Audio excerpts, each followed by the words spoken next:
Every time you get up, I want you to say out loud, I am enough. Say it when you clean your teeth, say it when you're in the shower, because if you link that to teeth cleaning and showering when there's nothing else you can do, you say it all the time. The number one reason people have issues is they don't feel enough. They don't feel pretty enough, smart enough, talented enough, rich enough. As we get older, we do that. Oh, I've got cellulite, I'm not a size 6, I haven't got a designer wardrobe, therefore I'm not enough. And that isn't true. So every day, say many times, I am enough. And very quickly you'll start to feel that. And then when you say to yourself things like, yeah, but I'm not enough because I don't earn X amount, you just go, well, that's true, but I'm still enough. I haven't got a designer wardrobe, I'm still enough. I haven't got a posh car, I'm still enough. You sort of run out of objections, then your mind goes, you know what, you say this so much, it must be true, and then it lets it in. But keep doing it even after you've let it in. Say it 10 times in the morning and 10 times at night, and that's fine. That's all you have to do. And if you're going for an interview or going on an important date or about to meet someone really hot, just keep saying again, I'm enough, I'm enough, I'm enough. Because when you know that you're enough, nobody can ever make you feel less than them. That is the most important thing in the world, to know that you're enough. And we all are enough, more than enough. The reason why I'm enough is so powerful is that, you know, any psychiatrist will tell you that the common denominator of people's emotional issues come from not feeling enough. If you came in with your problem and it's like an onion and you're peeling away the layers of, you know, I don't feel pretty enough, I keep eating cake and cookies, I don't ever get to go to the gym, or I don't ever seem to reach my potential. Whatever problems people come in with, the real crux of all their problems is they don't feel enough. They don't think they're good enough or lovable enough or smart enough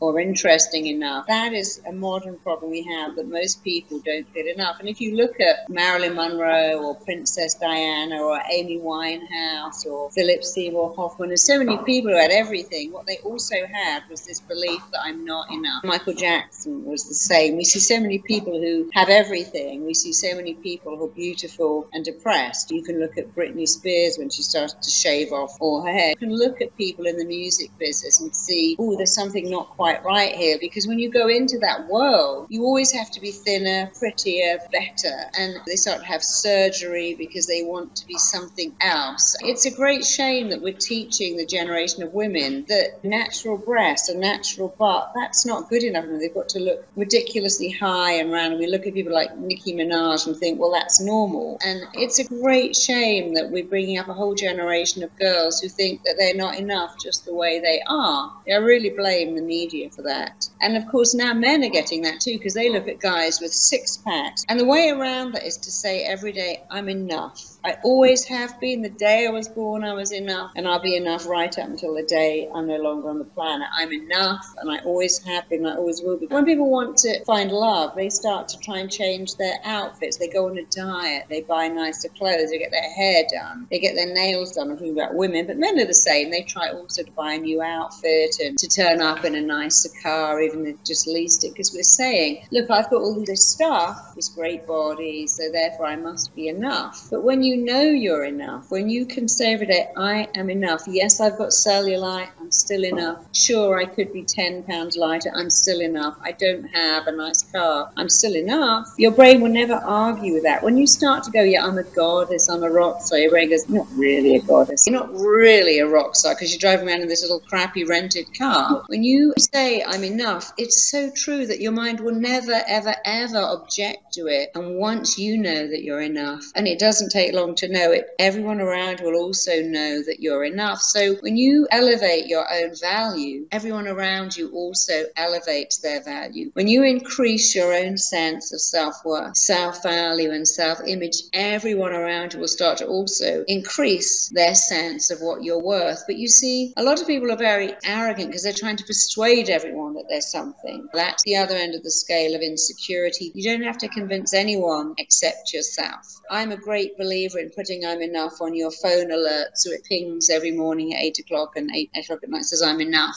Write it on your mirror in huge lipstick letters. Put it on your screensaver and say it to yourself. I'm a great believer that when you're cleaning your teeth or having a shower, that's the time when you go, I'm enough, I'm enough, I'm enough. Because what else are you going to do when you're in the shower? You know, that's a good time to link in a behavior. And as you start to say it, your mind will start to very, very quickly believe it. And then you will start start to feel it. So it's really important to tell yourself that you're enough on a regular basis, so that your mind really, really gets it and lets it in. And then you can have anything you want, but it really starts with knowing that you're enough. And if you don't know you're enough, no one else will know it. And if you want love, the thing you have to believe is that you're lovable. Getting a new outfit to believe you're lovable is very superficial, but saying I'm enough, I'm lovable, I'm great will make the person you're dating also believe that. And in a professional capacity, if you say that at work, your colleague, your boss, your clients, your customers will also start to believe that too. But until you believe that you're enough, no one else is going to believe it if you don't believe it.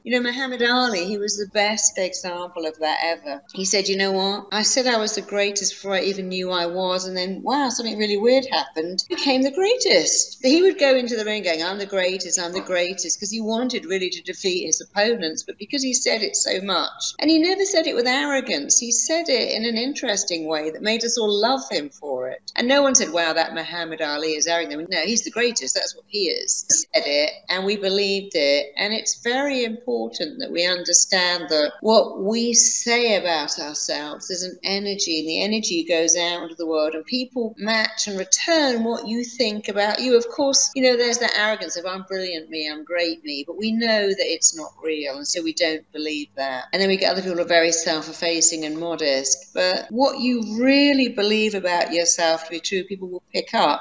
That's good news. But the other good news is that you can choose every day what to believe about yourself. And why would you ever think you're not enough? There isn't a baby on the planet who isn't born knowing they're enough. So you've got to tell yourself you're enough. And because you came onto the planet with that belief, all you're doing is reactivating and regenerating something you were born with anyway. It's nothing unusual, just getting back something that really is your birthright. Your mind will never disagree with the fact that you're enough. First of all, because you were born with knowing that. If you took a baby home and shoved it in a cupboard, it will cry for days because its inner belief is someone is going to come and attend to my needs because I deserve it and I'm worth it. Of course, it's a bit like if you bring home a puppy or a kitten, they'll bound up to you and go, I'm here, cutest thing, and you are going to attend to my needs. Because if you kick that puppy enough, it will start to run off and hide behind the fridge and think, oh, maybe I'm not enough because no one here likes me. That must be my fault. Very much like humans. But we all start off knowing that we're enough. And so repeating that every day is such an easy thing because your mind will never object to it. It will never argue with it or never resist it. And no one else will ever go, no, you're not enough. But the other great thing is it's not a competitive thing. You're not saying I'm enough, but they're not. What you're saying is I'm equal to everyone in the world and everyone is equal to me. So I can go to my boss and ask for promotion because I'm good enough. I can go to my boss and instead of begging and pleading for a pay rise, I can go, look, I'm putting in these hours, I'm doing this, and I really deserve it, and I'm worth it. Because when you elevate your sense of self-worth, and it's real, it's genuine, it's authentic, people around you really get that thing of, yeah, you are worth it, and you do deserve it. When people are stuck in a job they don't like and they're not getting the salary they think they should get, they usually have an inner belief which is, I'm not worth more, I don't deserve more, I can't ask for more. And it's always interesting to find out, where does that come from? Where did you ever get that belief that you're not good enough, smart enough, pretty enough? Usually it's come from someone else. It's very rarely come from you. And so I tend to go back and have a look at that, because all babies come on the planet with the same belief. I'm here, I'm gorgeous, someone's going to come and take care of my need. If you're stuck in a relationship that isn't working for you, if you're stuck in a career that isn't making your heart sing, if you haven't got what you want, it's because you're dialoguing with yourself very badly. Some people will say things like, my job's a nightmare, my career is stressing me out, this paperwork is driving me up the wall, or these kids are making me insane. You're telling your mind you don't want what you've got. Or for instance, if you want to have your own business and you say, well, I really want that, but I'm going to have to put in all these hours, there's no sick pay, there's no holiday pay, I've got to work weekends. When you tell your mind that what you want is going to cause you pain, it will do everything to stop you getting it. So the way around that is you've got to say, I want it, I've chosen it, I want to put in the hours, I want to be up all night with a brand new baby having no sleep. The minute you can get your brain to not only see that you want it, but to link pleasure to it. If you look at how athletes work, athletes never go, yeah, I'm training Olympics, oh, it's so boring, or yeah, I'm training for the Olympics, it's so hard, it's so tough, I can't go out drinking with my friends. They have to tell their mind, I want it, want it, want it, want it, want it. And if you study any athletes, they're very disciplined, but they don't bitch and moan. They say, no, I like it. I love training. I like having this clean diet. I enjoy it. I love performing. They never go, oh my God, going out stadium crowds is terrifying. They have to tell themselves better things. And of course, I work with a lot of Olympic athletes and royalty and rock stars. The ones that make it do the same thing. They constantly tell themselves, I want this. I've chosen this. This makes me feel good. I like putting in the hours. I like what I have to do. It makes me happy. Because your brain's job is to come up with resistance to anything you tell it you don't want to do. And when you go, I want it, in the same way that junkies go, I want to stick a needle in my arm. They don't go, oh, it might hurt me. They link pleasure to it. And you get to choose every day what to link pleasure to. And you have to learn to link pleasure to where you want to go. Because if you link pain to it, you're not going to get there. Your brain believes everything you tell it. Your brain doesn't care if what you tell it is right or wrong, good or bad, healthy or unhealthy. It believes it. So you might as well tell it great things. If you put your hand up to your mouth and go, I'm eating a lemon, I'm eating a lemon, I'm eating a lemon, you start to make your mind believe you're eating a lemon. If you can make your mind believe you're eating a lemon just by the words you say, then you realize you have a choice every day. Use amazing words and get amazing results, or use negative words and get negative results. And when you have a brilliant brain, which everyone has, you have a choice. Rationalize why you feel so terrible, or talk yourself out of it. It's much better. Talk yourself out of it. I want it and I'm prepared to do whatever it takes. I'm even going to enjoy it. And then you'll enjoy it. We have choices every minute of every day. And you've got to make the right choices.